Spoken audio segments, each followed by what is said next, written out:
Portland City Commissioners heard from Portlanders who are fed up with crime in the city, and they gave the commissioners an earful, saying their employees are not safe working in downtown Portland.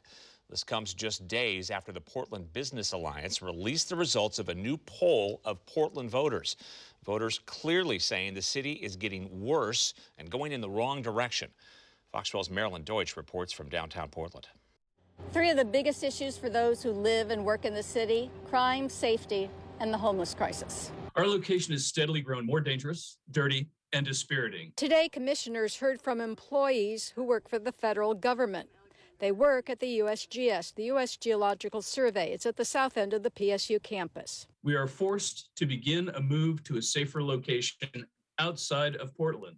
Dar Crammond said they occasionally dealt with the tragedy of houseless people before and occasionally crime, but things have changed. In the last 2 years, those sad realities have grown into intolerable conditions. We've had 2 burglaries at our offices. We've had at least 2 sets of camps at our office and at our secure parking facility. When at last they are cleared out, the denizens immediately return and resettle. Last year, a propane heater explosion on our sidewalk blew out windows in the office. A person was seen shooting into traffic on I-205. Drug dealing is rife, and we often have to step over discarded needles and sleeping forms in our doorways to get to work. Employees have had many dangerous and threatening encounters with unhinged residents of these camps. Trash and human waste are everywhere.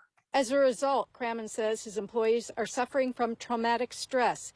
To try to help, they've instituted a buddy system. They've conducted safety training, and they've spent $300,000 on security. Certainly not the work technicians and scientists with the Geological Survey signed up for. But Crammond says that's the reality of the situation. Commissioners listened and sympathized and said they'd like to work with Crammond on these complex problems. And one other finding from the poll found that 81% of voters think that the city council is not effective when it comes to providing public services. In Portland, Marilyn Deutsch, Fox 12 Oregon.